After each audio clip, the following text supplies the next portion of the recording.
Dear students, am I audible? पायल, अच्छा screen दिख रहा है? Okay, that's fine. So yesterday we have seen forwards and futures market. अगर आप लोगों को याद है तो दोनों में से कौन सा कस्टमाइज्ड है? फॉरवर्ड और future? It is forward. Standardized? Future market is standardized. कौन सा लीगली अकम्प्लिश्ड है? Futures is legally accomplished. अच्छा, काउंटर पार्टी रिस्क कहां है? फॉरवर्ड में there is counter party risk, है ना? तो ये सब चीजें हम लोगों ने लास्ट लेक्चर में देखा था. आज हम लोग बात करेंगे about swaps rather than options.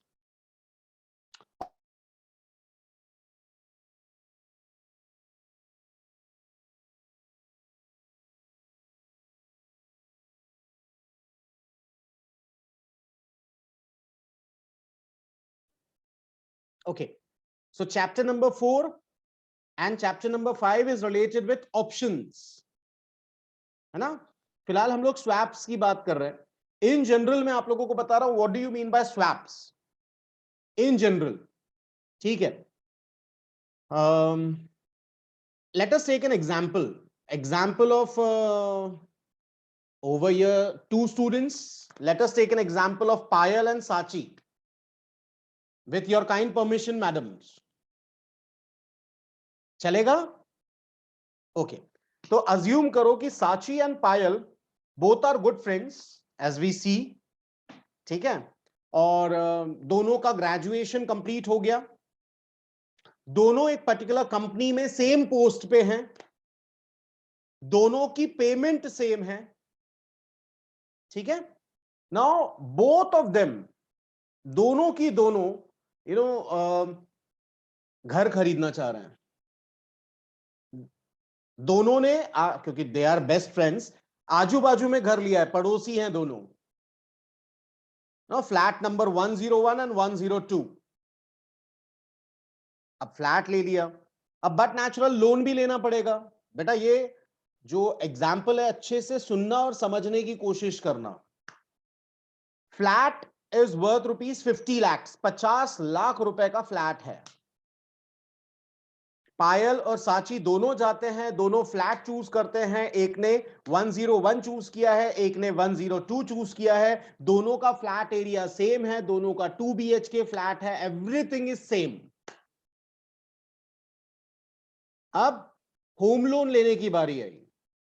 जब आप होम लोन लेने के लिए बैंक जाते हो, for example I am a bank employee, मैं बैंक एम्प्लॉय हूं.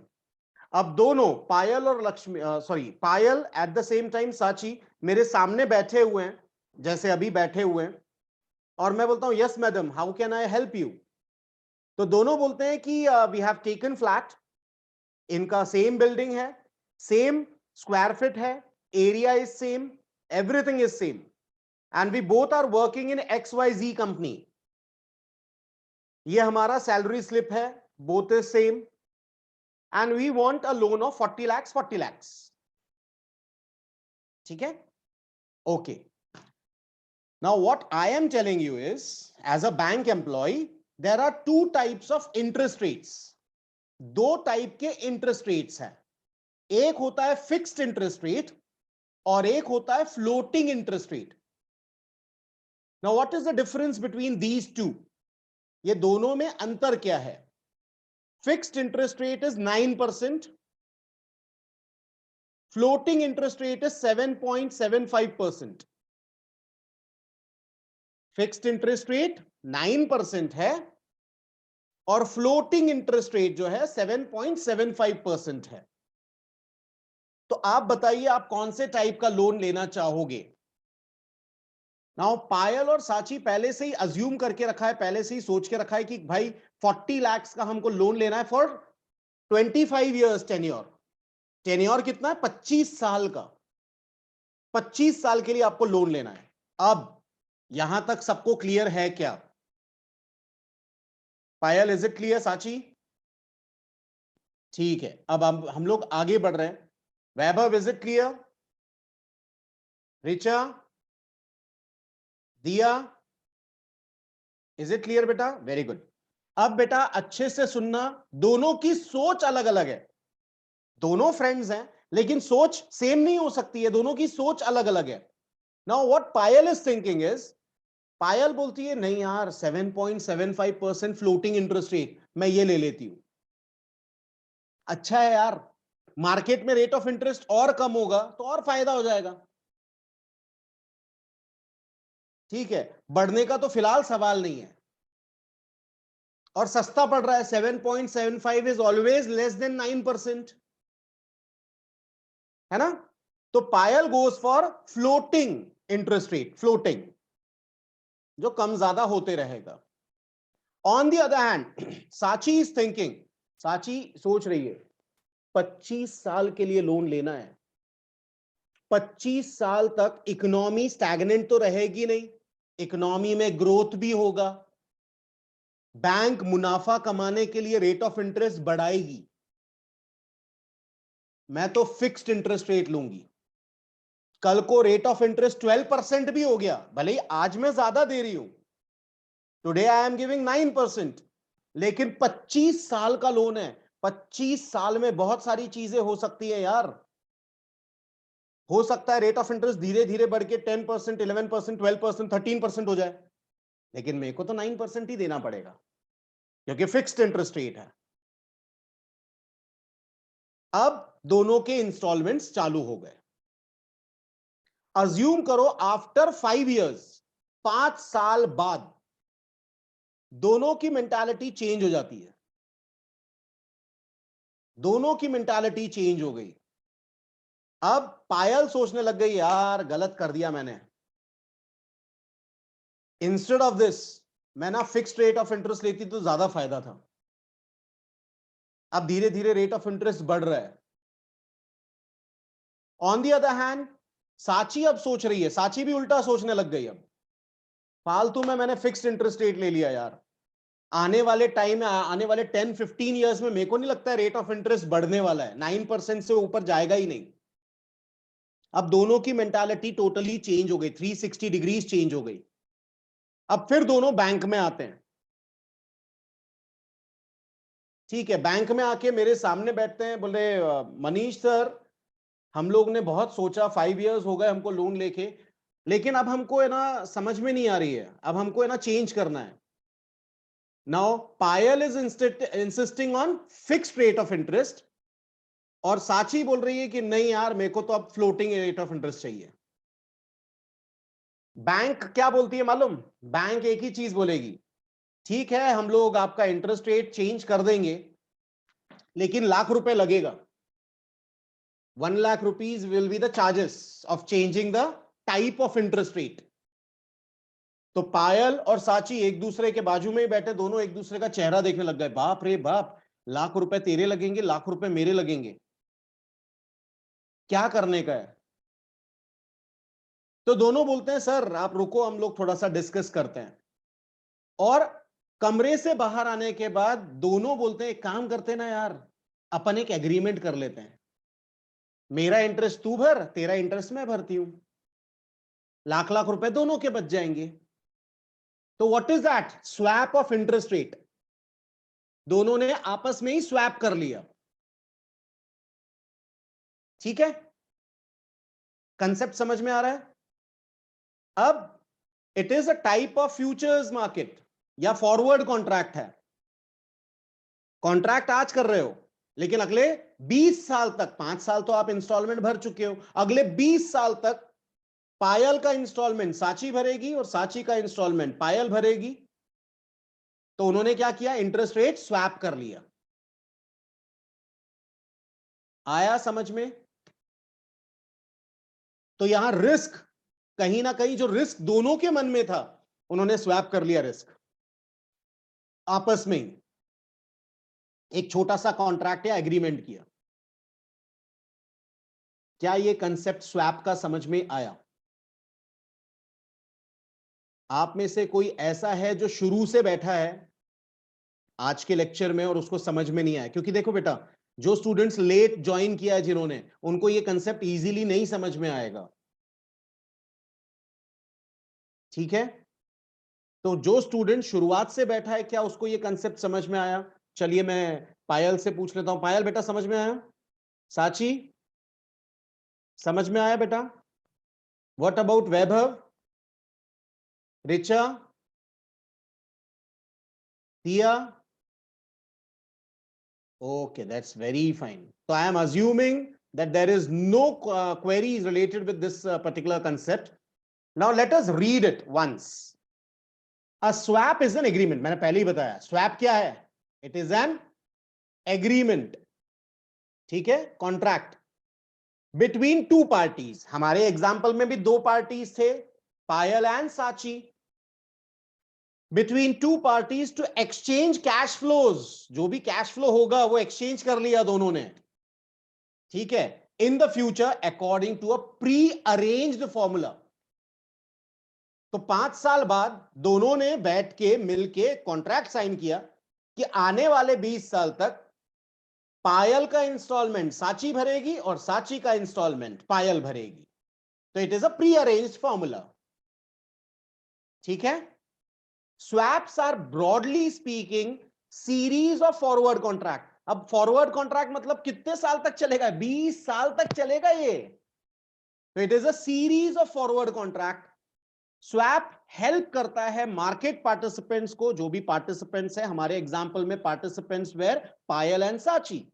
तो swap helps market participants to manage risk associated with volatile interest rate हो या करेंसी एक्सचेंज रेट हो एंड कमोडिटी प्राइस. तो जो हमने एग्जांपल लिया इट वाज इंटरेस्ट रेट.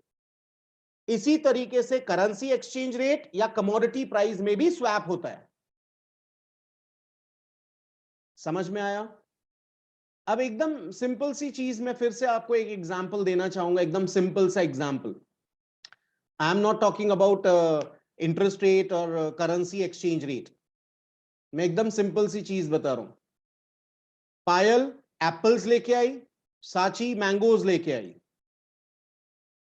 और घर पे जाने के बाद मालूम पड़ा पायल क्या लेके आई थी? एप्पल्स. साची क्या लेके आई थी? मैंगोज.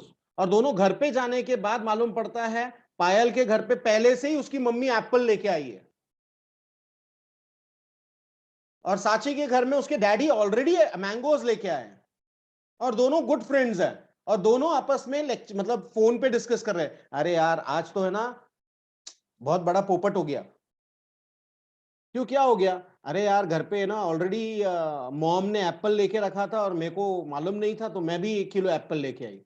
साची बोलेगी यार मेरे साथ भी ऐसे ही हुआ है, मैं भी मैंगोज लेके आई और डैड ने पहले से ही मैंगोज की पेटी मंगा के रखी थी. तो दोनों आपस में सोचते हैं काम करते हैं ना, अपन स्वैप कर लेते हैं. साची तो अपने मैंगोज पायल को दे दे, पायल आप अपने एप्पल्स साची को दे दो. तो दोनों के घर में दो दो फ्रूट्स हो जाएंगे instead of a single fruit.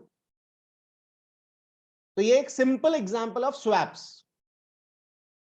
दूसरा भी एग्जांपल दे सकता हूं. हम लोग तो चॉल सिस्टम में रहते थे कल्याण में. ठीक है, तो वहां पे दिवाली के टाइम पे सबके घर में मिठाइयां बनती थी, चकली और बाकी सब चीजें. तो मेरे घर की चीज जो बनी हम लोग पड़ोसी को देते थे, और पड़ोसी के घर की जो चीज बनी वो हमारे घर पे आती थी. This is a simple concept of swap, लेकिन वो एग्जैक्टली स्वैप नहीं है इन फाइनेंशियल टर्म्स. ठीक है, तो शायद मेरा जो पहला एग्जांपल था अबाउट होम लोन, ये आप सबको समझ में आया होगा. ठीक है, तो this is the concept of swap. आगे बढ़े.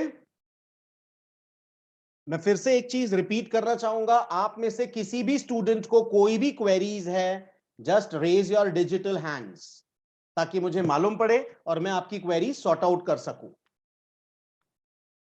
ठीक है, चलिए आगे बढ़ते हैं. अब मेरे को बताइए सबसे पहले, स्लाइड चेंज हुई या नहीं?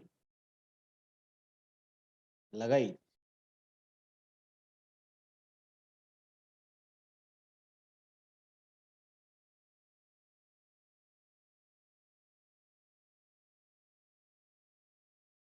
अब चेंज हुआ? ओके। अब मार्केट पार्टिसिपेंट्स, मार्केट में 3 तरीके के लोग होते हैं। हम लोग बात कर रहे हैं about share market. Share market में 3 तरीके के लोग होते हैं। मैं चाहूंगा कि आप लोग अपने हाथ में पेन पेंसिल और बुक रखें, ताकि जो एग्जाम्पल मैं दूं या जो चीजें समझाऊं वो आपको इजीली समझ में आए। You can write in your own words. खुद के छोटा सा नोट्स बना लोगे तो it will be easy for you to recall at the time of exams, है ना? तो मार्केट पार्टिसिपेंट्स कौन कौन होते हैं और क्या इनका फीचर है, let us see that. There are broadly 3 types of participants in the derivatives market: hedgers, traders, which are also known as speculators, and arbitragers. An individual may play different roles in different market circumstances. ठीक है। Market participants में सबसे पहले hedgers। याद रखना, hedgers वो लोग होते हैं, अच्छे से सुनना, hedgers वो लोग होते हैं जो रिस्क, उनको डर है, उनको रिस्क लग रहा है, सिर्फ वो रिस्क को कंट्रोल करने के लिए एक एक्स्ट्रा एक्टिविटी करते हैं। किसको कंट्रोल करने के लिए? रिस्क को कंट्रोल करने के लिए एक्स्ट्रा एक्टिविटी करते हैं, प्रॉफिट कमाने के लिए नहीं। मैं आपको पहले हेजर का एक छोटा सा एग्जांपल देता हूं, और ये प्रैक्टिकल में होता है बेटा। हेजर आने वाले टाइम में बहुत बड़ा कंसेप्ट आएगा। मैं फिर से रिपीट कर रहा हूं, ये कंसेप्ट्स, तीनों कंसेप्ट्स आगे चल के बड़े बड़े पैराग्राफ में फिर से आएंगे, लेकिन आज आपको ये बताना, तीनों के बीच का डिफरेंस बताना जरूरी है। ठीक है? Can I start with hedger? Okay. So this is Manish Rai and we all are farmers. Payal हो गए, साची हो गए, जितने भी स्टूडेंट हैं हम सब फार्मर्स हैं। ठीक है? हम सब कल्याण उल्लासनगर एरिया में रह रहे हैं। ठीक है? एग्जाम्पल अच्छे से सुनना बेटा। ठीक है? हम सब फार्मर्स हैं, हम सब कल्याण उल्लासनगर कोई ज्यादा दूर नहीं है, आसपास में हम सबके खेत आजू बाजू में ही है। इस बार मैंने प्रोड्यूस किया कॉटन। क्या प्रोड्यूस किया? कॉटन। अब भाई, जो सॉइल है, जो जमीन है, उसमें कॉटन अच्छे से प्रोड्यूस हो सकता है ना? और पानी अच्छा है, एनवायरमेंटल कंडीशंस अच्छी है। तो अगर मैं कॉटन प्रोड्यूस कर रहा हूं तो दूसरा बंदा शुगर केन प्रोड्यूस नहीं करेगा, दूसरा बंदा भी कॉटन करेगा, थर्ड बंदा भी कॉटन करेगा, तो हम सब कॉटन प्रोड्यूस कर रहे हैं। ठीक है? याद रखना है, इससे रिलेटेड मेरे कुछ क्वेरीज भी होंगे, क्वेश्चंस भी होंगे जो आप लोगों से पूछूंगा मैं। अब हम सब लोग मिलके कॉटन प्रोड्यूस कर रहे हैं, और इस बार कॉटन का जो मतलब बोलते ना प्रोडक्शन है कॉटन का, वो एकदम मस्त है। इस बार बम्पर क्रॉप होने वाला है। इस बार कॉटन मतलब, जो हम लोग सोच रहे थे कि इस बार, एग्जाम्पल दे रहा हूं, कि इस बार सिर्फ 10,000 किलो होगा, उधर 15,000 20,000 किलो होने के चांसेस हैं। इस बार बहुत अच्छा एनवायरनमेंट था which was suitable to produce cotton. Bumper crop होने वाली है, और 2 महीने बाद, कितने, आफ्टर 2 मंथ्स, 2 महीने बाद हम कॉटन काट लेंगे। मतलब जो फसल है, फसल काट देंगे। कितने महीने बाद? 2 महीने बाद फसल काट देंगे। लेकिन इस बार बम्पर क्रॉप होने वाला है। फिलहाल आज रेट चल रहा है 50 रुपीज पर केजी। रेट कितना चल रहा है? 50 रुपीज पर केजी। साची, आपकी बारी आई क्वेश्चन का आंसर देने की। आप मुझे यह बताइए, 2 मंथ्स बाद, 2 महीने बाद बम्पर क्रॉप आने वाला है, 2 महीने बाद रेट बढ़ जाएंगे या कम हो जाएंगे, और क्यों? तो रेट बढ़ जाएंगे ना, क्योंकि क्वालिटी अच्छी है कॉटन की। ओके। और सीजन वाइज जैसे होंगे, डिमांड जितनी होगी। ओके, ठीक है। यस, व्हाट अबाउट दिया? दिया, what do you think? So marketing price हमेशा फ्लक्चुएटिंग होती रहती है, तो मे बी फ्लक्चुएट होने के हिसाब से वो चेंज हो जाएगी। बम्पर क्रॉप है बेटा इस बार। बम्पर क्रॉप मतलब आपको समझ में आ रहा है, जबरदस्त क्रॉप होने वाला है। तो 2 महीने बाद प्राइस का क्या होगा? What do you think? Fluctuating, high हो जाएगा। यस।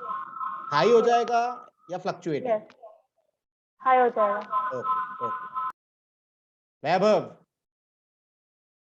क्या बोलता है भाई? सर ऑब्वियसली हाई होएगा। गुड, ठीक है। Richa, sorry, yes Richa.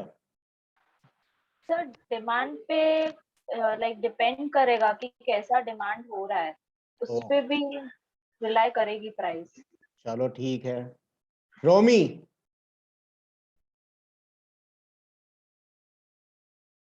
रोमी अनम्यूट योरसेल्फ।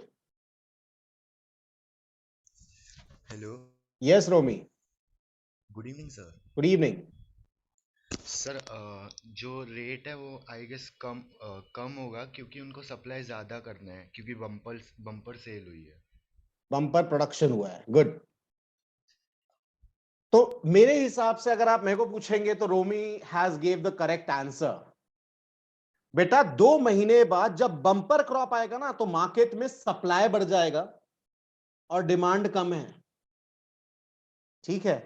तो सप्लाई बढ़ने की वजह से रेट कम हो जाएंगे। अब मनीष राय जो एक फार्मर है, उसको डर लग रहा है कि यार आज 50 रुपए चल रहा है रेट, 2 महीने बाद रेट अगर 30 रुपए हो गया ना, तो मेरे को लॉस हो जाएगा। ठीक है, अब मैं अपने खेत में जाता हूं, अच्छे से सुनना बेटा। अब मैं अपने खेत में जाता हूं, खेत में मैं अंदाजा लगाता हूं। This is just an example, small example to make you understand the concept. खेत में जाता हूं, अज्यूम करो कि खेत में जाने के बाद 1000 केजीज का प्रोडक्शन होने वाला है। ये मैं बहुत कम बोल रहा हूं क्योंकि आपको कंसेप्ट समझाना है। 1000 केजीज का प्रोडक्शन होने वाला है, 1000 किलो का मेरा प्रोडक्शन होने वाला है। 1000 किलो अगर मैं आज की भाव में बेचूं 50 रुपए में, तो I will be getting 50,000 rupees. Yes और नो? 1000 किलो आज में अगर बेचता हूं तो 50,000 रुपए मिलेंगे। लेकिन बेटा 2 महीने बाद, क्योंकि बम्पर क्रॉप हुआ है, रेट अगर स्लैश हो गए, रेट अगर गिर गए, 30 रुपए हो गया, तो फसल काटने के बाद जब मैं मार्केट में जाके बेचूंगा तो मेरे को 30 रुपए मिलेगा। 30 रुपए इंटू 1000 केजीज, 30,000 रुपीज। तो मेरा प्रॉफिट हो रहा है या लॉस हो रहा है? लॉस हो रहा है। मैं डर गया यार, मैं डर गया। अब मैं कर क्या रहा हूं? मैं हेजिंग करूंगा। देखो अब कैसे हेजिंग कर रहा हूं, याद रखना। हेजिंग सिर्फ लॉस कवर करने के लिए, रिस्क कवर करने के लिए, प्रॉफिट कमाने के लिए नहीं है। मैं क्या करता हूं? मैं जाता हूं एंजल ब्रोकिंग। याद है कल मैंने बताया था मेरा ब्रोकर कौन है? Angel broking. एंजल ब्रोकिंग में जाता हूं और एंजल ब्रोकिंग वाले को बोलता हूं, भाई कमोडिटी मार्केट में कॉटन का रेट क्या चल रहा है? कमोडिटी मार्केट में कॉटन का रेट, बोलता है साहब 50 रुपीज चल रहा है। मैं बोलता हूं वेरी गुड, एक काम कर, 1000 केजीज का जो लॉट है, 50 रुपीज का डेरिवेटिव बेच डाल। 2 मंथ्स कॉन्ट्रैक्ट, 2 महीने का जो कॉन्ट्रैक्ट है, मैंने आपको लास्ट लेक्चर में उसके पहले भी बताया था, at any point of time आपके पास 3 कॉन्ट्रैक्ट रहते हैं, 3 कॉन्ट्रैक्ट। तो मैं बोलता हूं 1 मंथ कॉन्ट्रैक्ट होता है, 2 मंथ और 3 मंथ। मैं बोलता हूं 2 महीने वाला कॉन्ट्रैक्ट बेच दे, 50 रुपए में बेच, 1000 किलो बेच डाल। अब उसने 1000 किलो का लॉट बेच दिया, मैं फ्री हो गया, टेंशन फ्री। ठीक है, 2 महीना कंप्लीट होने वाला है, 2 महीना कंप्लीट होने वाला है। और 2 महीने के बाद एक पर्टिकुलर डे पे वैभव मेरे पास आता है, अरे मनीष भाई। अब वैभव भी फार्मर है, मैं भी फार्मर हूं। वैभव आके बोलता, अरे मनीष भाई यार प्रॉब्लम हो गई है। मतलब क्या हो गया? बोलता है इस बार इतनी बम्पर क्रॉप आई है, इतनी बम्पर क्रॉप आई है, कॉटन का रेट गिर गया, 10 रुपए चल रहा है। कितना चल रहा है? 10 रुपए। मैं खेत में जाता हूं, खेत में कॉटन का कटाई करता हूं, फसल काटता हूं, मार्केट में जाता हूं, मेरे को मार्केट में कितना मिल रहा है? ₹10, 10 rupees into 1000, 10,000 बराबर। मेरा प्रॉफिट हो रहा है या लॉस हो रहा है इसमें? लॉस, 40,000 का लॉस फिलहाल। उधर से मार्केट से मैं सीधे जाता हूं एंजल ब्रोकर के पास।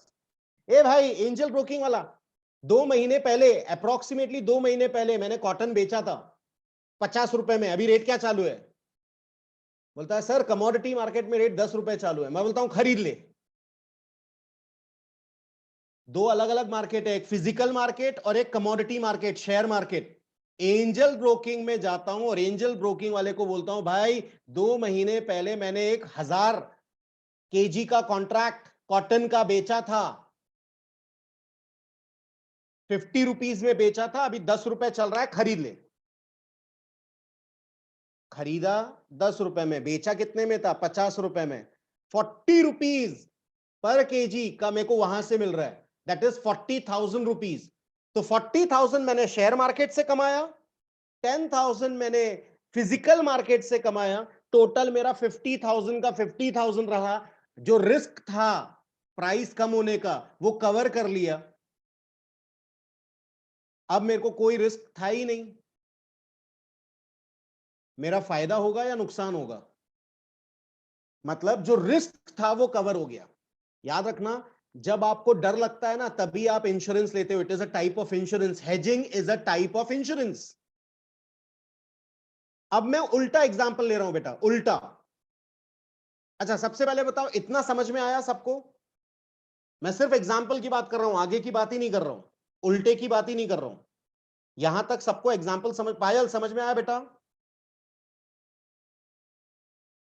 दिया को प्रॉब्लम है।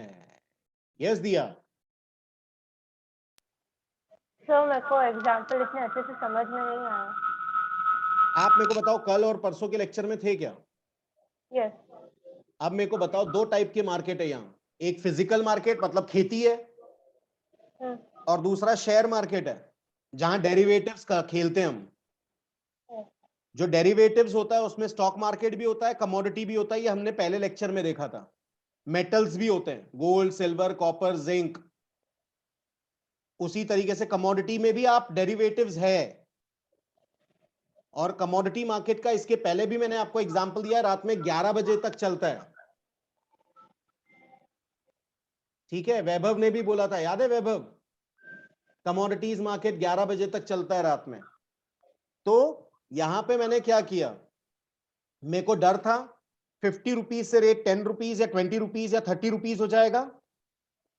मैंने दूसरा कॉन्ट्रैक्ट लिया शेयर मार्केट में, एंजल ब्रोकिंग में जाके। क्या किया मैंने? 2 मंथ्स का कॉन्ट्रैक्ट बेच दिया।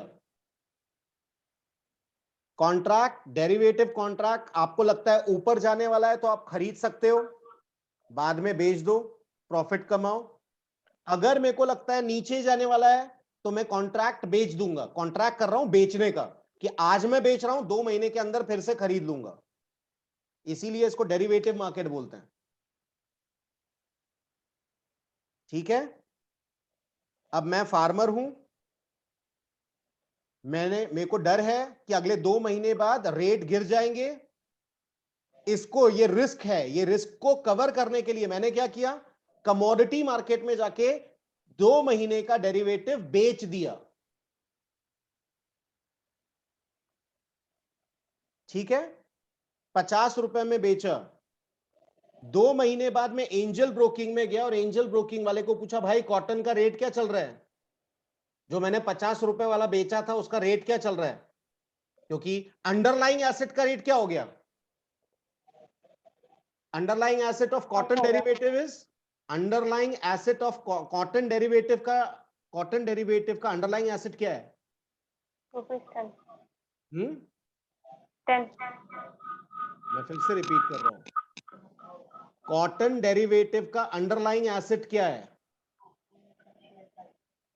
साची, कॉटन डेरिवेटिव का अंडरलाइंग एसेट क्या है? Cotton sir. कॉटन। तो याद रखना, कोई भी डेरिवेटिव का अंडरलाइंग एसेट वही चीज होती है।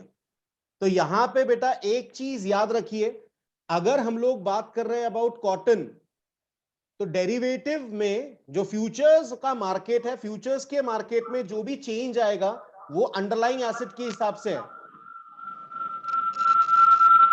क्या दिया समझ में आ रहा है? दिया को अभी भी नहीं समझ में आया? हाँ सर, समझा। ओके, मैं फिर से रिपीट कर रहा हूं, हेजिंग में हम सिर्फ और सिर्फ रिस्क को कवर करते हैं।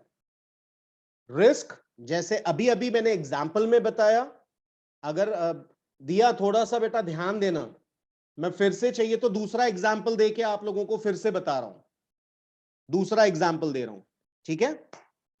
अज्यूम करो this is Manish Rai and I have a jewellery shop. क्या है मेरे पास? ज्वेलरी शॉप है, ठीक है? 1 किलो गोल्ड, अच्छे से सुनना, 1 किलो गोल्ड की वैल्यू 50 लाख रुपए चल रही है। कितना? 50 लाख रुपीस, 50 लाख रुपए में 1 किलो गोल्ड आता है। अब मेरी ज्वेलरी शॉप है, मैंने अपनी दुकान के लिए 1 किलो गोल्ड खरीदा। अच्छे से सुनना बेटा, दिया समझने की कोशिश करना। 1 किलो गोल्ड, भाई मेरी दुकान पे, मेरी जो ज्वेलरी शॉप है, 1 महीने में 1 किलो गोल्ड ज्वेलरी बिक जाती है आराम से, ठीक है? दिया बेटा समझ में आ रहा है कि नहीं? मुंडी हिलाना, ठीक है? 1 महीने में मेरी ज्वेलरी शॉप में 1 किलो गोल्ड की ज्वेलरी बना के मैं बेच देता हूं, बिक जाती है आराम से, ठीक है?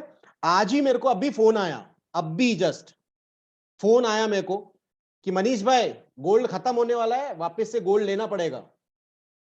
मैं बोलता हूं ठीक है। मैं एक बंदे को फोन करता हूं जिससे मैं गोल्ड खरीदता हूं, फिजिकल गोल्ड, फिजिकल मतलब ओरिजिनल हाथ में गोल्ड। मैं अपने बंदे को फोन करता हूं, भाई 1 किलो गोल्ड मेरे दुकान पे भेज, दुकान पे हमारा गोल्ड खत्म हो रहा है, रेट क्या चालू है? बोलता 50 लाख रुपए। मैं बोलता हूं ठीक है, तू उधर सामान 1 किलो गोल्ड मेरे दुकान पे डाल, तेरे को पैसा दे रहा हूं मैं। 10 मिनट में मेरी दुकान के बंदे का फोन आता है, मनीष भाई हाँ 1 किलो गोल्ड आ गया। इतना समझ में आया? अब मेरे को सिर्फ एक चीज बता, मेरे को डर है, अगेन मैं वर्ड क्या यूज कर रहा हूं, डर है। मेरे को डर इस चीज का है कि 1 महीने के अंदर अगर गोल्ड का रेट गिर गया, 50 लाख रुपए में 1 किलो गोल्ड खरीदा है, गोल्ड का रेट अगर गिर गया from 50,000 rupees to 45,000 rupees per 10 grams, 10 ग्राम की बात कर रहा हूं, 1 तोला, 1 तोला सोना 50,000 का हो गया, 1 तोला मतलब 10 ग्राम, ठीक है? अगर रेट 50,000 से 45,000 हो गया ना, तो मेरे 50 लाख का जो गोल्ड था उसकी वैल्यू हो जाएगी 45 लाख। मेरा फायदा है या नुकसान है? यस दिया? सर लॉस कितने का? 5 लाख। Very good. अब है ना, ये लॉस, मेरे को डर है कि रेट गिरने वाला है, मई महीने में रेट गिरने वाला है यार, 50,000 का हो सकता है 40 हो जाए। इसमें तो मेरा नुकसान हो जाएगा क्योंकि मेरी दुकान पे गोल्ड खरीद चुका हूं मैं, गोल्ड मैंने खरीदा 50 लाख रुपए डाल के। अगर गोल्ड का वैल्यू नीचे आ गया तो मेरे कस्टमर तो बोलेंगे भाई 45 चालू है, 45 में गोल्ड दो। सपोजिटली दिया ही आई, रेट 45 चालू है, दिया बोलेगी साहब मेरे को है ना 1 तोले की अंगूठी बनाना है, अंगूठी चाहिए 1 तोले की 10 ग्राम की, तो मैं रेट क्या कोट करूंगा, 50,000 या 45,000? मार्केट में तो रेट 45,000 है, 50,000 में बेचूंगा तो दिया खरीदेगी क्या? दिया बोलेगी क्या बाबा, मार्केट में रेट 45,000 चालू है और तुम 50,000 का रेट लगा रहे हो, तो मेरे को 45,000 में ही बेचना है, इसमें मेरा प्रॉफिट हो रहा है या लॉस? जैसे दिया ने बताया कि सर आपका तो लॉस है। अब इस लॉस से बचने के लिए मैं क्या कर रहा हूं? इस लॉस से बचने के लिए मैं जाता हूं डेरिवेटिव मार्केट। डेरिवेटिव मार्केट मतलब stock market, share market, commodity market, ठीक है? एंजल ब्रोकिंग, जैसे मैंने बताया मेरा अकाउंट कहां है, एंजल ब्रोकिंग में। एंजल ब्रोकिंग में जाता हूं और एंजल ब्रोकिंग को बोलता हूं भाई मई मंथ का, मई महीने का डेरिवेटिव, गोल्ड का डेरिवेटिव का रेट क्या चालू है? तो बोलता है साहब 50,000। 1 किलो का 50 लाख। यहां मैंने दुकान पे 1 किलो गोल्ड खरीदा, ठीक है, दुकान के लिए मैंने 1 किलो गोल्ड खरीदा था। डेरिवेटिव मार्केट में, एंजल ब्रोकिंग में मैं 1 किलो गोल्ड बेच रहा हूं, मैंने 1 किलो गोल्ड बेच दिया, ठीक है, इतना सबको समझ में आया। एक जगह पे जो फिजिकल है, जो मेरी दुकान है, उधर 1 किलो सोना खरीदा, और जो कमोडिटी मार्केट है, जो शेयर मार्केट है, जो डेरिवेटिव मार्केट है, वहां मैंने 1 किलो गोल्ड बेच दिया, ठीक। अब सब लोग सो जाओ आराम से। मंडे के दिन उठा, कमिंग मंडे, ठीक है, रेट उस दिन, क्योंकि ना रशिया और यूक्रेन का वॉर चालू है, गोल्ड का रेट गिर गया।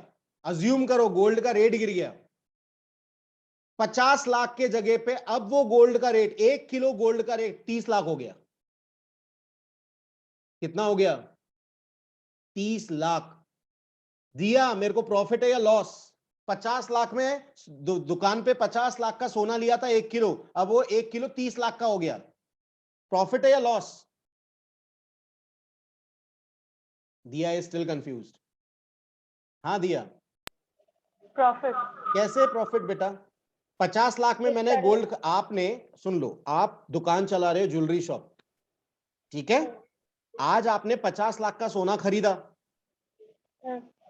ठीक है, और कल रेट गिर गया 30 लाख हो गया,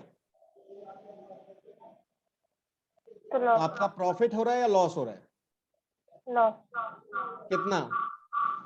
20 लाख का। 20 लाख। ओके, आपके इधर से आवाज गूंज के वापस आ रही है शायद। याद रखना, यहां बेटा आपका लॉस है 20 लाख रुपए का लॉस। तो ये लॉस कवर करने के लिए मैंने क्या किया था, मैं एंजल ब्रोकिंग वाले के पास गया था, और एंजल ब्रोकिंग वाले को क्या बोला, 1 किलो सोना जिसका रेट 50 लाख रुपए चल रहा है उसको बेच दे। इट इज अ कॉन्ट्रैक्ट, ठीक है। अगर आप पहले लेक्चर्स आपने ध्यान से नहीं सुना होगा या नहीं समझा होगा तो ये तकलीफ होगी, ठीक है। वैसे भी ये कंसेप्ट, तीनों कंसेप्ट आगे आने वाले टाइम में पूरे बड़े बड़े पैराग्राफ से मैं फिर से समझाऊंगा, फिर से एग्जाम्पल्स दूंगा, लेकिन फिर भी बेटा अभी समझने की कोशिश करो कि there are 2 type of markets, एक जो फिजिकल चल रहा है और दूसरा जो शेयर मार्केट में चलता है। तो जैसे ही गोल्ड का रेट कम हुआ, मैं जाता हूं एंजल ब्रोकिंग वाले के पास, और एंजल ब्रोकिंग वाले को बोलता हूं कि भाई रेट क्या चालू है? बोलता है साहब 30 लाख हो गया। मैं बोलता हूं एक काम कर, माल खरीद ले, क्योंकि मैंने बेचा कितने में था? 50 लाख में बेचा था। कहां? मैं दुकान की बात ही नहीं कर रहा हूं, मैं बात कर रहा हूं कमोडिटी मार्केट की, शेयर मार्केट की। वहां मैंने बेचा था 50 लाख में, अब मैं बोल रहा हूं खरीद रहा हूं, तो वहां से मेरे को 30 लाख मिला, ठीक है, और 20 लाख रुपए का माल मेरे पास अभी भी रखा है, तो मेरे को 50 लाख पूरे मिलेंगे, मेरा उसमें कोई लॉस नहीं है। मेरे को अभी भी ऐसा लग रहा है कि दिया को नहीं समझ में आया। बेटू बी फ्रैंक, बिंदास रहे, तेरे को नहीं समझ में आएगा, अच्छे से सुनो, सब लोग हाँ सर, सुनो। समझ अगर गया। नहीं समझ में आया तो मैं लेक्चर के बाद एक्स्ट्रा टाइम लेके आपको एक्स्ट्रा समझा दूंगा, डोंट वरी अबाउट इट। लेकिन बी फ्रैंक, नहीं आया सर समझ में, कोई दिक्कत नहीं है, कोई बात नहीं है। देखो यहां पे एक चीज याद रखना, पैसे दिए हैं, फीस भर रहे हो, सब समझ में आना चाहिए। नहीं समझ में आया और आप हाँ बोल रहे हो तो आप गलत कर रहे हो। नहीं समझ में आया बिंदास बोलो, डोंट वरी अबाउट इट। दिया बेटू समझ में आई? कंसेप्ट समझ में आया? नहीं आया तो बताओ। आया सर। ओके, और कोई स्टूडेंट है जिसको नहीं समझ में आया? चलो मैं फिर से ना आपको फर्स्ट वाले एग्जांपल पे लेके जा रहा हूं। हम सब कौन है? फार्मर्स। कॉटन का रेट क्या चालू है? 50 रुपए। मैं उल्टा वाला गेम खेल रहा हूं, उल्टा। मेरे को बताओ, आने वाले टाइम में 2 महीने के अंदर मेरे को लग रहा है कि रेट बढ़ जाएगा, 50 से 70 हो जाएगा।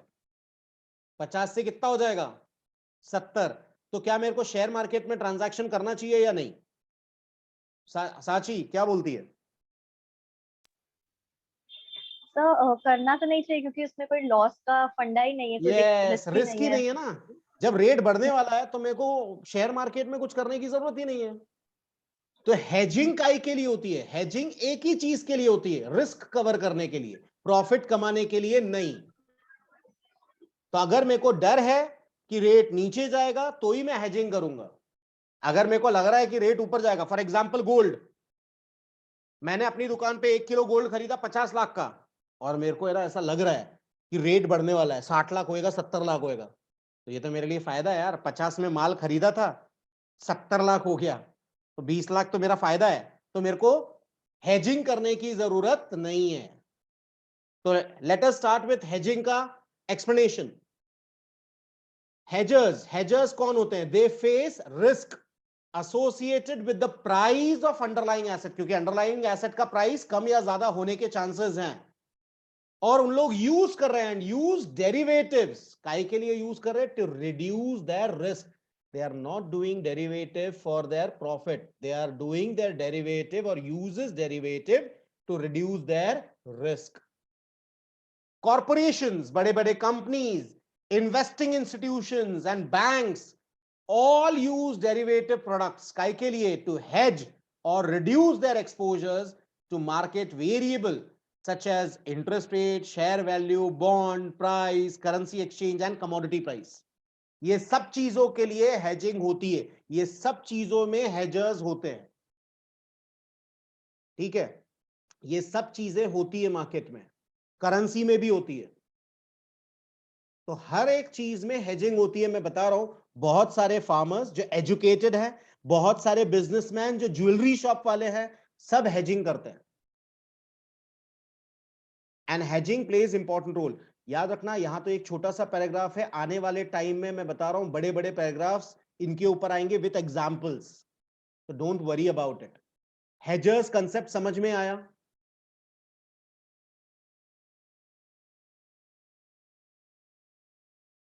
दिया बेटा, समझ में आया? ठीक है। Next is speculators. अब speculators, as the name indicate, speculators means gamblers. Speculators मतलब गैम्बलर्स। गैम्बलर्स मतलब ये वो लोग हैं जो अपने हिसाब से गैम्बलिंग करते हैं, जुआ खेलते हैं। अब मेरे को बताओ, अज्यूम करो कि मेरे को ऐसा लग रहा है कि रिलायंस ऊपर जाने वाला है। किसको लग रहा है ये? मेरे को लग रहा है, तो मैंने रिलायंस खरीद लिया, डेरिवेटिव खरीद लिया। अगर ऊपर गया तो मेरा प्रॉफिट, लेकिन अगर मैंने जैसा प्रेडिक्ट किया था, मैंने जैसे सोचा था वैसा नहीं हुआ और नीचे आ गया तो मेरा लॉस। ठीक है, आप लोगों ने गेम देखा होगा लकी 7, बहुत सारे फनफेयर में होता है। नहीं भी देखा होगा, चलो ठीक है, मैं दूसरा एग्जांपल देता हूं। कई बार हम लोग शर्त लगाते हैं, आप लोगों ने बहुत सारे मूवीज में देखा होगा, 10 नंबर का घोड़ा जीतेगा। अगर घोड़ा जीत गया तो प्रॉफिट, नहीं जीता तो लॉस। तो ये लोग होते कौन है? दीज आर टर्म्ड एज स्पेक्युलेटर्स और गैम्बलर्स। तो स्पेक्युलेटर्स, ट्रेडर्स या गैम्बलर्स आर सेम। इन लोग मार्केट में अपने प्रेडिक्शन के हिसाब से जुआ खेलते हैं। अगर उनका प्रेडिक्शन सही हुआ तो प्रॉफिट कमाएंगे, उनका प्रेडिक्शन गलत हुआ तो लॉस होगा। तो these are termed as speculators, gamblers. तो लेट अस सी स्पेक्युलेटर्स के बारे में। They try to predict the future. क्या है ये? कौन लोग हैं जो फ्यूचर प्रेडिक्ट कर रहे हैं कि आने वाले टाइम में ऐसा होगा। अगर उन्होंने जैसा सोचा था वैसे हो गया तो प्रॉफिट, लेकिन उन्होंने जैसा सोचा था वैसा नहीं हुआ तो लॉस। तो they try to predict the future movement in price of underlying asset and based on the view, उनका खुद का view, take positions in derivative contract. Positions मतलब मेरे को लगता है ऊपर जाने वाला रेट तो मैं खरीद लूंगा, मेरे को लगता है नीचे जाने वाला है तो मैं बेच दूंगा। ठीक है, मेरे को अगर लगता है मई महीने में, in the month of May, gold ऊपर जाएगा, गोल्ड का प्राइस ऊपर जाएगा, तो दिया मैं गोल्ड का डेरिवेटिव खरीदूं या बेचूं? खरीदो, प्रॉफिट होगा। लेकिन मैंने तो सोचा था कि गोल्ड का रेट ऊपर जाएगा, लेकिन गोल्ड का रेट तो नीचे आ गया बाबा। अब मेरे को बेटा बता कि गोल्ड का रेट जैसे मैंने सोचा था ऊपर जाने वाला है, लेकिन ऊपर नहीं जाके नीचे चले गया, मेरा प्रॉफिट है या loss? Loss. That's very fine, good. तो मैं फिर से रिपीट कर रहा हूं, speculators try to predict the future movement in price of underlying asset and based on the view take positions in derivatives contract. Derivatives are preferred over underlying asset for trading purpose. Derivative लोग क्यों लेते हैं? क्योंकि इसमें unlimited profit और unlimited loss है। किसी भी इंसान को जल्दी जल्दी प्रॉफिट कमाना है तो वो डेरिवेटिव मार्केट में जाएगा, ना कि कैश मार्केट में। क्योंकि कैश और डेरिवेटिव मार्केट में फर्क क्या है, मैं फिर से रिपीट कर रहा हूं। मैं अगर कैश मार्केट में जाके शेयर्स खरीदूंगा तो एक शेयर, दो शेयर, जितना पैसा है उतना ही खरीद सकता हूं, जितना पैसा है उतना ही खरीद सकता हूं। लेकिन डेरिवेटिव मार्केट में क्या है? डेरिवेटिव मार्केट का फायदा यह है कि 50 लाख रुपए का जो गोल्ड मिल रहा है 1 किलो का, उसके लिए मेरे को सिर्फ 10% मार्जिन देना है, याद है? तो 50 लाख के जगह पे मेरे को कितना देना है? सिर्फ 5 लाख रुपए देना है। तो मैं 50 लाख रुपए का गोल्ड डेरिवेटिव मार्केट में, कमोडिटी मार्केट में खरीद सकता हूं। शेयर मार्केट में 50 लाख का गोल्ड खरीद सकता हूं सिर्फ 5 लाख रुपए देके। तो मेरा फायदा किसमें, मतलब मेरे को जुआ किसमें खेलना चाहिए, कैश सेगमेंट में या डेरिवेटिव? It is derivative. तो वही बोल रहे हैं, derivative, second line, derivatives are preferred over underlying asset for trading purpose as they offer leverage, are less expensive, cost of transaction is generally lower than that of underlying asset and are faster to execute in size. मेरे को बताओ, 1 kilo सोना, assume करो ये मेरे हाथ में 1 kilo सोना है, इसको बेचना ज्यादा आसान है या शेयर मार्केट में गोल्ड बेचना आसान है? यस साची? तो शेयर मार्केट में गोल्ड बेचना आसान है। यस, क्योंकि यार मैंने अगर ये गोल्ड रखा है, भगवान ना करे चोरी हो गया तो इसमें मेरे को बहुत सारे टेंशन्स हैं। लेकिन एट द सेम टाइम स्पेक्युलेटर्स जो डेरिवेटिव्स मार्केट में हैं उनको कोई टेंशन नहीं है। तो that is what they are saying कि derivatives are less expensive, less dangerous, they offer more leverage, क्योंकि जब मार्केट चालू है आप कभी भी बेच सकते हो। तो there are an number of benefits, बहुत सारे बेनिफिट्स हैं। स्पेक्युलेटर्स या ट्रेडर्स किसको समझ में नहीं आया, please let me no.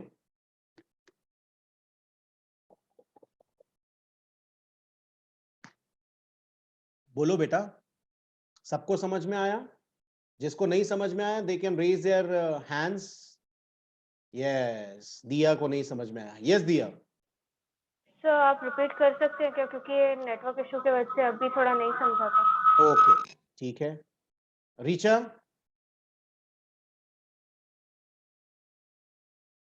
Richa unmute yourself.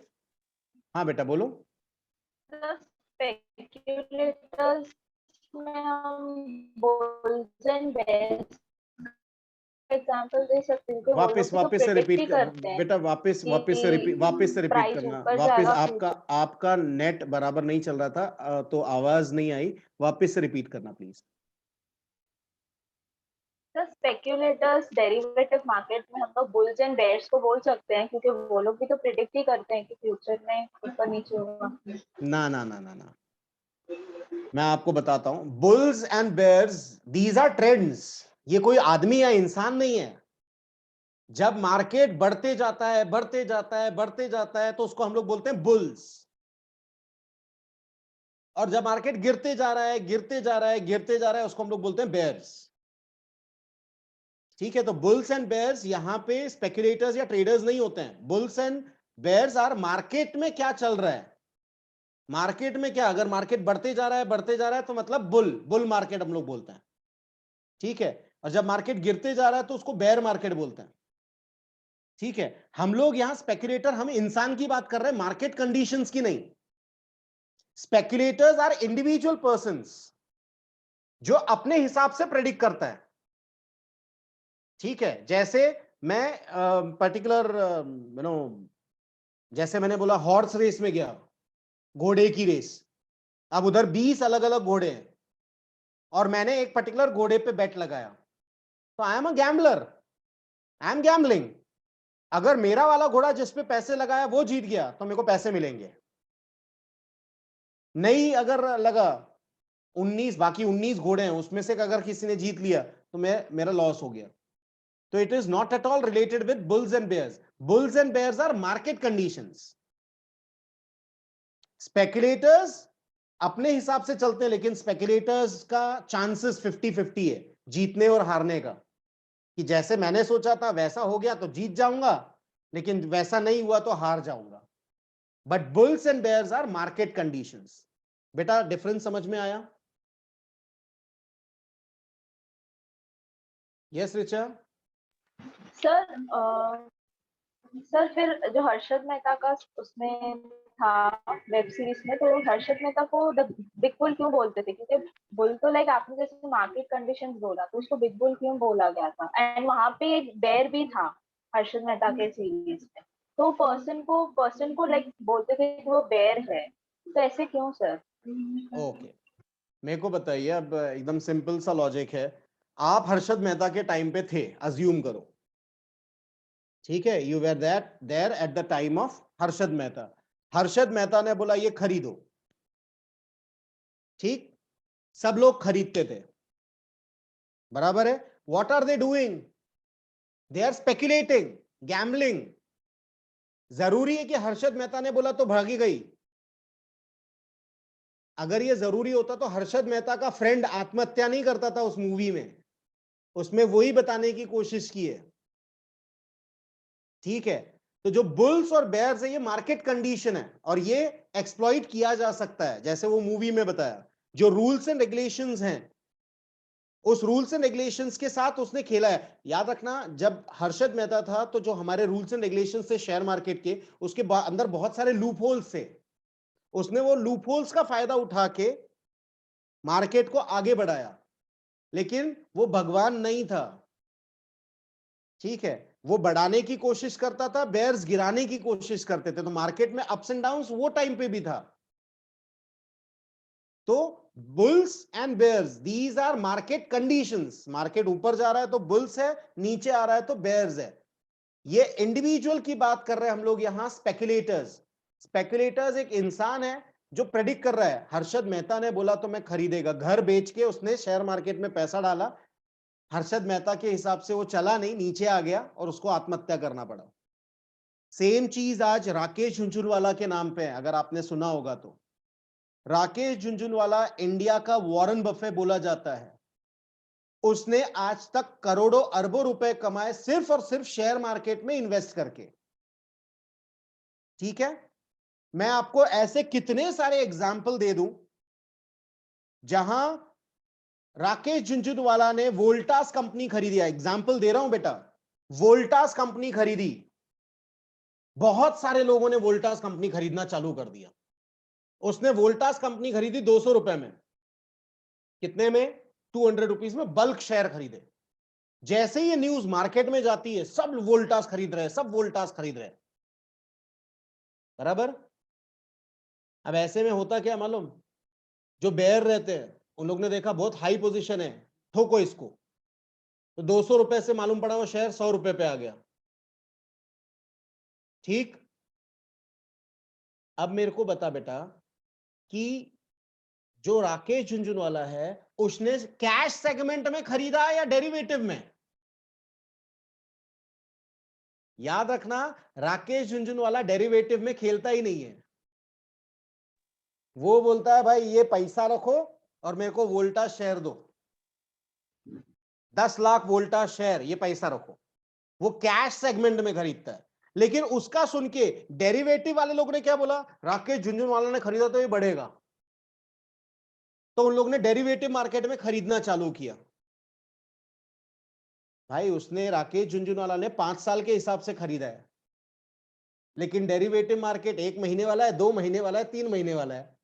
ना 1 महीने में बढ़ा, ना 2 महीने में बढ़ा, ना 3 महीने में बढ़ा। रेट 200 का 100 रुपए हो गया। जितने डेरिवेटिव वाले थे सब साफ, क्योंकि उनका प्रेडिक्शन रॉन्ग हो गया। तो स्पेकुलेटर्स कौन होते हैं? स्पेकुलेटर्स गैम्बलर्स होते हैं जो प्रेडिक्ट करते हैं अपने हिसाब से, मेरे हिसाब से ना ये चलेगा आज, ठीक है। लोग लॉटरी खरीदते हैं, तो they are gamblers, they are speculators, कि भाई मेरी लॉटरी की टिकट जो मैंने खरीदा वही नंबर अगर आ गया तो I will be a winner, नहीं आया तो I will be a loser. Richa समझ में आया? Yes sir. ओके, अब हम लोग बात करेंगे फिर से दिया से। दिया बेटा अच्छे से सुनना, स्पेकुलेटर्स वो लोग होते हैं जो गैम्बलिंग करते हैं, जुआ खेलते हैं। अब ये कैसे खेलते हैं वो मैं आपको समझाने की कोशिश कर रहा हूं। आप अज्यूम करो, आप एक पर्टिकुलर हॉर्स रेस, घोड़े की जो रेस होती है उसमें गए हो, ठीक है। उसमें 20 घोड़े हैं, हॉर्स नंबर 1 2 3 4 5 6 अप टू 20। आप किस पे खेलोगे? Yes sir. किस पे खेलोगे? किस पे अपने पैसे लगाओगे? हॉर्स नंबर 1 2 3 4 किसके ऊपर? तो फिर आगे जी कोई भी किससे भी लगाएंगे लोग 1 to आप के इधर से आवाज गूंज रही है बेटा।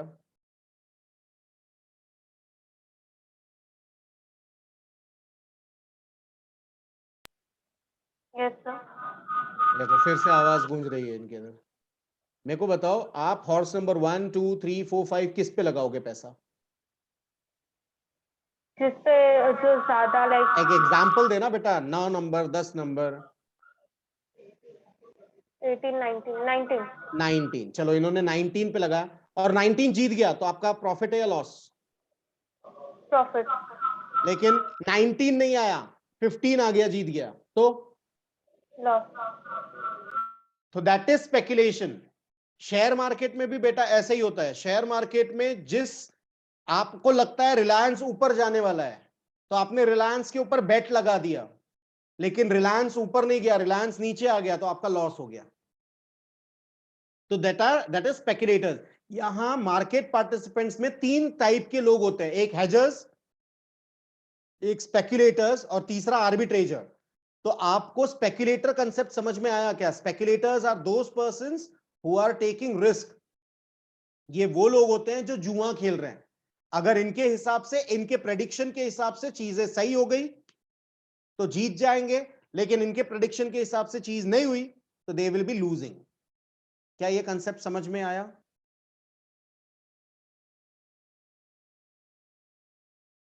चलिए ठीक है। Third is arbitrageurs. अब आर्बिट्रेजर्स के बारे में बेटा अच्छे से सुन लो और समझने की कोशिश करना। आर्बिट्रेजर का एकदम आसान मतलब होता है सस्ते मार्केट से खरीदो और महंगे मार्केट में बेच दो। आर्बिट्रेजर का मतलब होता है सस्ते मार्केट से खरीदो और महंगे मार्केट में बेच दो। अब मैं एक छोटा सा एग्जांपल ले रहा हूं, सब लोग एग्जाम्पल अच्छे से सुनेंगे और समझने की कोशिश करेंगे। मैं ये क्वेश्चन पूछ रहा हूं वैभव को क्योंकि आज वैभव एकदम शांत है, ठीक है। वैभव, नाउ द क्वेश्चन इज, बेटा अच्छे से सुनना। अमेरिकन डॉलर्स,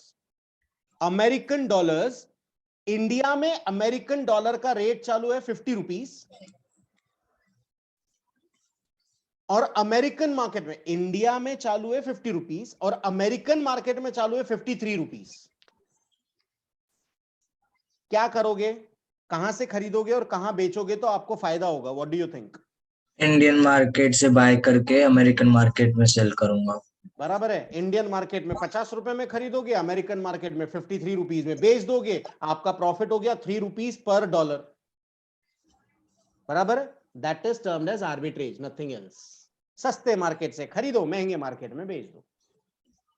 क्या ये कंसेप्ट समझ में आया? ठीक है। इसमें बेटा किसी को कोई प्रॉब्लम, कुछ पूछना है, queries?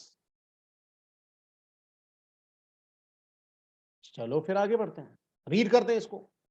Arbitrage is a deal that produces profit. इससे प्रॉफिट हो सकता है by exploiting a price difference. Price में डिफरेंस है in a product in two different markets. हमारा जो एग्जांपल था, हमारे एग्जांपल में प्राइस डिफरेंस, डॉलर के प्राइस में डिफरेंस था। प्रोडक्ट क्या है? Dollars, American dollars. American dollars के प्राइस में डिफरेंस था in two different markets. India में 50 रुपए में था, अमेरिका में 53 रुपीज में था। आपने इंडियन मार्केट से 50 रुपए में खरीदा, 53 में बेच दिया। मैं आपको एक छोटा सा एग्जांपल और देता हूं। आज भी उल्लासनगर में जीन्स के मैन्युफैक्चरर्स है, हां या नहीं? तो जीन्स उल्लासनगर में सस्ती मिलेगी या कल्याण में? उल्लासनगर, सब लोग वही बोल रहे हैं, उल्लासनगर में सस्ती मिलेगी। ठीक है, तो एक स्मार्ट बिजनेसमैन क्या करेगा? कल्याण में जीन्स की फैक्ट्री डालना चाहेगा या उल्लासनगर में सस्ते में खरीदो और कल्याण में आके बेच दो? That is a simple business यार। आर्बिट्रेजर्स कोई नई चीज नहीं है, हर बिजनेसमैन वही करता है, हर ट्रेडर वही करता है। भाई सस्ते जगह से माल खरीदो, महंगे वाले मार्केट में जाके बेच दो। ठीक है, तो arbitrage is a deal that produces profit. इसमें प्रॉफिट होता है कैसे? By exploiting in a price difference, दोनों मार्केट में प्राइस डिफरेंस है in a product in two different markets. Arbitrage originates, कब स्टार्ट होता है arbitrage? When a trader purchases an asset cheaply, सस्ते में, in one location and simultaneously at the same time arranges to sell it at a higher price in another location. Such opportunities are unlikely to persist for very long. ऐसी opportunities बार बार या लंबे समय तक नहीं होती। Since arbitrators would rush into these transactions, thus closing the price gap at different locations. इससे होगा क्या? जहां से आप खरीद रहे हो वहां डिमांड बढ़ जाएगी और जहां आप बेच रहे हो वहां सप्लाई बढ़ जाएगी। कुछ टाइम के बाद दोनों जगह प्राइस सेम हो जाएगा। तो कहीं ना कहीं प्राइस इक्वल करने में आर्बिट्रेज हेल्प करता है। ये समझ में आया क्या? इसमें किसको क्या नहीं समझ में आया, प्लीज आस्क मी।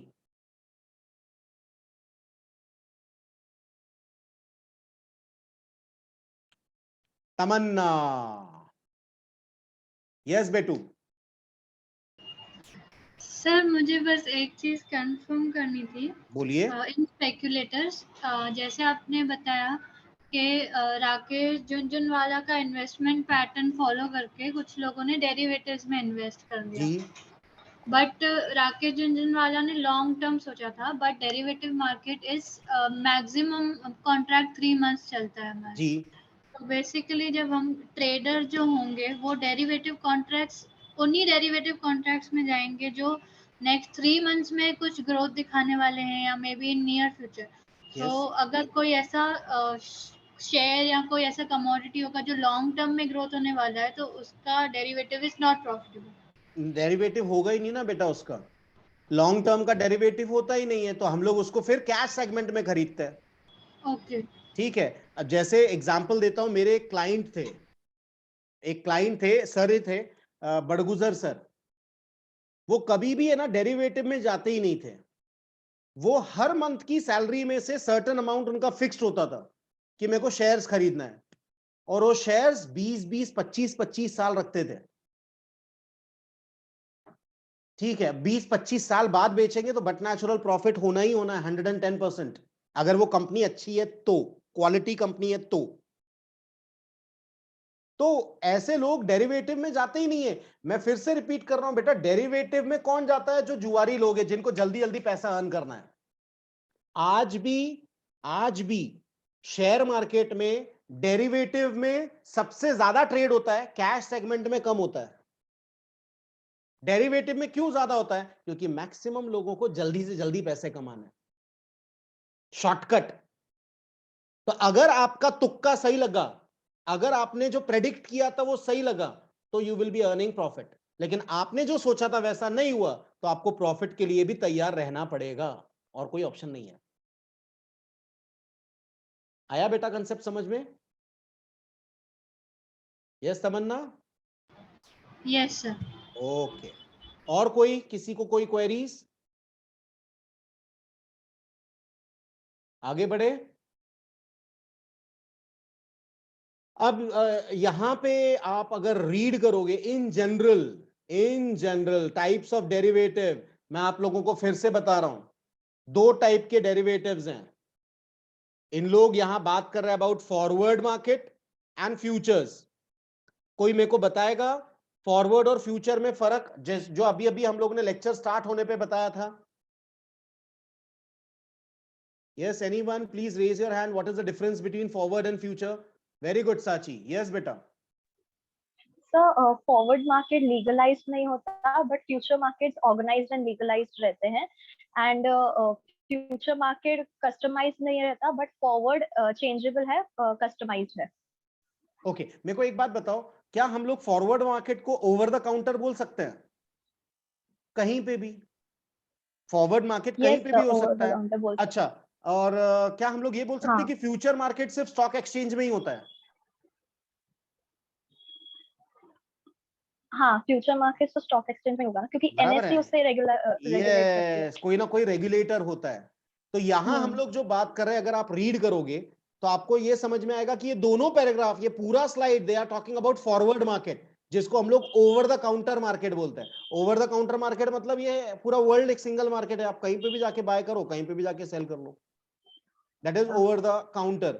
आज मैं मोबाइल बेच रहा हूं, कल मैं फैन बेच सकता हूं, परसों मैं कुछ भी बेच सकता हूं, क्योंकि यहां स्टैंडर्डाइज्ड कंसेप्ट है ही नहीं, सब चीज कस्टमाइज्ड है। ठीक है? यस।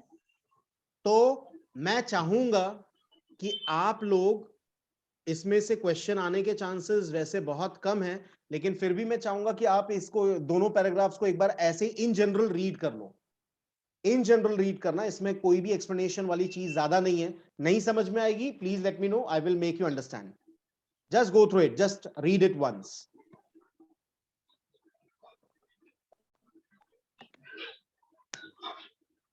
सर अभी यहाँ पर ही रीड करना है कि यहीं पे रीड करना है बेटा? रीड करना है? ना ना, यहीं पे रीड करना है। In the modern world, a huge variety of derivative products are available. They are either traded on organized exchanges called exchange-traded derivatives, or agreed directly between the contracting counterparties over the telephone or through electronic media, called over-the-counter OTC derivatives. अब मेरे को एक चीज बताइए, अच्छा एक minute, अब मेरे को एक सिंपल सी चीज बताइए कि जो भी चीज हम लोग आपस में मिलके खरीदते हैं, फोन पे खरीद रहे हैं, दैट इज कॉल करके, या इलेक्ट्रॉनिक मीडिया में खरीद रहे हैं, अच्छे से सुनना बेटा, इलेक्ट्रॉनिक मीडिया पे, सपोजिटली मैं अमेजोन पे कोई सामान खरीद रहा हूं, ठीक है? अमेजोन पे अगर मैं सामान खरीद रहा हूं, तो ये फॉरवर्ड कॉन्ट्रैक्ट हुआ या फ्यूचर्स, पहले ये बताओ। तो फॉरवर्ड हुआ। यस बेटा, फॉरवर्ड हुआ, क्योंकि मैंने बोला कैश ऑन डिलीवरी, और आया वो बंदा और मैंने बोला नहीं चाहिए जा, काउंटर पार्टी रिस्क है, और मेरा घर कहीं पे भी हो सकता है।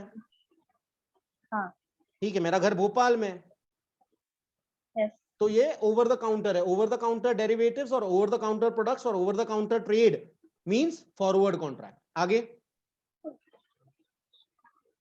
few complex products are constructed on simple building blocks like forwards, futures, options, and swaps to cater to the specific requirements of customers. मैंने पहले बताया, डेरिवेटिव्स फॉरवर्ड, डेरिवेटिव्स में फॉरवर्ड भी आता है, फ्यूचर भी आता है, ऑप्शंस भी आता है, स्वैप्स भी आता है। ये आज ही हम लोग ने देखा था, कल हम लोग ने फॉरवर्ड और फ्यूचर देखा था, आज हमने स्वैप देखा, ऑप्शंस हम लोग आगे देखने वाले हैं। अब second paragraph, again they are talking about forward market, over the counter market. देखो, over the counter market is not a physical marketplace but a collection of broker dealers scattered across the country. Main idea of the market is more a way of doing business than a place. Buying and selling of contracts is matched through negotiated bidding process over a network of telephone or electronic media that link thousands of intermediaries. OTC derivative markets have witnessed a substantial growth over the past few years, very much contributed by the recent developments in information technology. Okay. इसका best example है OLX। OLX पे बेच दे, over the counter market. आप कहीं से भी कोई भी प्रोडक्ट खरीद सकते हो, कहीं पे भी कोई भी प्रोडक्ट बेच सकते हो, लेकिन यहाँ बाइंग और सेलिंग की कोई गारंटी अवेलेबल नहीं है, काउंटर पार्टी रिस्क है। आगे। The OTC derivative markets have banks, financial institutions, and sophisticated market participants like hedge funds, corporations, and high net worth individuals. OTC derivative market is less regulated market because these transactions occur in a private among qualified counterparties who are supposed to be capable enough to take care of themselves. तो इन्होंने third last line में एकदम specifically बोल दिया है, OTC derivative market is less regulated, यहाँ ज्यादा rules and regulation नहीं है। तो what they are talking about, they are talking about unregulated market, we are talking about forward market. अच्छा, चेंज हुआ, स्लाइड चेंज हुआ। हाँ, अब फिर से ये जितने पॉइंट्स बता रहे हैं ये सब फॉरवर्ड मार्केट का है, कि फॉरवर्ड मार्केट के फीचर्स क्या है, और आखिरी के 4 लाइन जो है ये इन लोग फ्यूचर्स मार्केट के बारे में बात कर रहे हैं। तो what is the difference, let us see. The OTC derivatives market transactions among the dealing's counterparties have following features compared to the exchange traded derivatives. Contracts are tailor-made to fit in the specific requirements of dealing counterparties. तो tailor made है, managed- यहाँ पे tailor made means customized. Forward market हम पहले ही पढ़ चुके हैं कि forward market is a customized market. ठीक है, आगे। The management of counterparty credit risk is decentralized and located within individual institutions. तो यहाँ पे काउंटर पार्टी रिस्क है, एक एक करके पढ़ना बेटा। यहाँ पे काउंटर पार्टी रिस्क है, मैं खरीदूंगा और बाद में बोलूंगा नहीं चाहिए, या जो बेचने वाला बोलेगा नहीं बेचने का, जा बाबा। तो काउंटर पार्टी रिस्क है यहाँ। Third, There are no formal centralized limits on individual positions, leverage or margining. किसी के ऊपर भरोसा नहीं कर सकते हैं क्योंकि कोई फॉर्मल या सेंट्रलाइज लिमिट नहीं है, या कोई सेंट्रलाइज ऑर्गेनाइजेशन नहीं है जो आपकी बाइंग और सेलिंग एक्टिविटीज चेक कर रही हो, उसको रूल्स एंड रेगुलेशंस के हिसाब से चला रही हो, यहाँ कोई नहीं है। ठीक है, आगे। There are no formal rules or mechanisms for risk management to ensure market stability and integrity and for safeguarding the collective interest of market तो participants. कोई फॉर्मल रूल्स एंड रेगुलेशंस नहीं है, मैकेनिज्म नहीं है, रिस्क है यहाँ पे, risk management है ही नहीं। There is no management of risk over here. कोई भी काउंटर पार्टी कभी भी धोखा दे सकती है, फॉरवर्ड कॉन्ट्रैक्ट। आगे। Transactions are private with little or no disclosure to the entire market. अब मेरे को बताइए ना, ऐसा कई बार आप लोगों ने सुना होगा, देखा होगा कि आपने अमेज़न से ना मोबाइल खरीदा और उन्होंने मोबाइल के जगह पे और कुछ दे दिया। मैंने तो अपनी लाइफ में देखा है। तो यहाँ काउंटर पार्टी रिस्क भी है, प्लस कई सामने वाला आदमी धोखा भी देता है। पैसे ले लिए मोबाइल के, लेकिन मोबाइल के जगह पे मेरे को एक बार स्टोन्स आए थे। Instead of mobile they have provided me stones, उतने ही वजन वाला। ठीक है, तो ऐसा भी होता है। तो ये फॉरवर्ड कॉन्ट्रैक्ट है। अब हम लोग बात करेंगे फ्यूचर कैसे फॉरवर्ड से अलग है। Let us see. On the contrary, On the contrary, exchange traded contracts are standardized, traded on organized exchanges with price determined by the interaction of buyers and sellers through anonymous auction platform. A clearing corporation guarantees contract performance, settlement of transactions. सब चीज exchange traded contracts. Exchange traded contracts means आप stock exchange के through काम कर रहे हो, जहां पे पक्के रूल्स एंड रेगुलेशंस है। यहां सब चीज लीगल है, कोई भी काउंटर पार्टी रिस्क नहीं है। आपने बाय किया है तो आपको सेल करना पड़ेगा, आपने सेल किया है तो आपको बाय करना पड़ेगा। तो यहां कोई हेर फेर नहीं है। सामने वाला कोर्ट में केस भी कर सकता है आपके ऊपर अगर आपने अपना वादा नहीं निभाया तो। आ रहा है बेटा समझ में? Yes, sir. पूजा आ रहा है समझ में?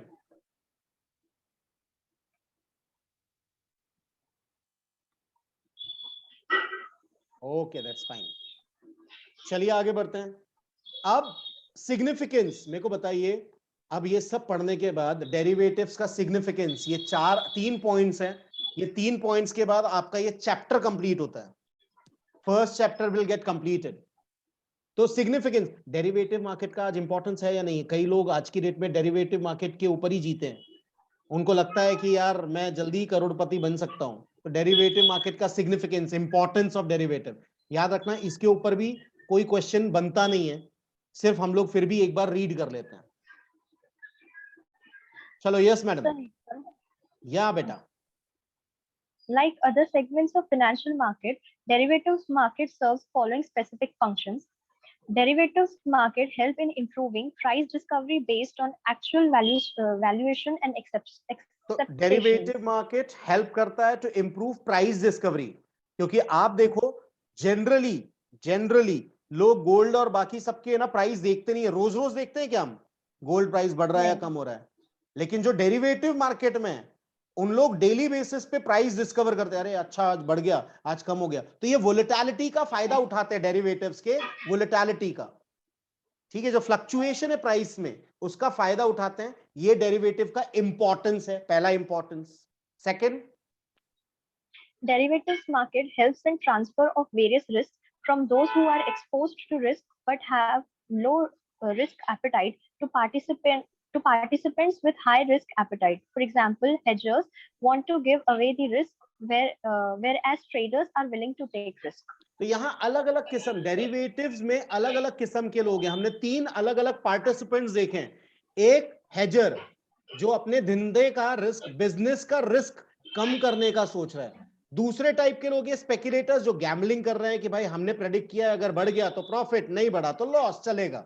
तीसरे टाइप के लोग होते हैं आर्बिट्रेजर्स, इन लोग रिस्क लेते ही नहीं है, इन लोग बोलते हैं सस्ते में खरीदो महंगे में बेच दो, जल्दी से जल्दी, रुकने का ही नहीं, सस्ते में खरीद लिया महंगे में बेच दिया।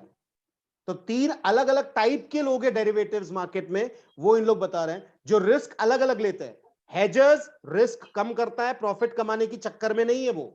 स्पेकुलेटर सिर्फ प्रॉफिट कमाने के चक्कर में, उसको कोई लेना देना नहीं है बाकी चीजों से।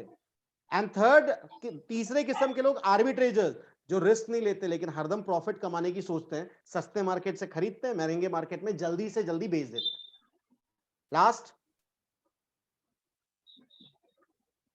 derivatives market enables the shift of speculative trades from unorganized market to organized market. अब मेरे को Risk बता, management mechanism. एक मिनट, डेरिवेटिव मार्केट हेल्प करता है ऐसे स्पेकुलेटर्स को, ऐसे गैम्बलर्स को, जो मेरे को बताओ, आपको अगर गैम्बलिंग करना है तो आप ऑर्गेनाइज मार्केट में करना प्रेफर करोगे या अनऑर्गेनाइज मार्केट में?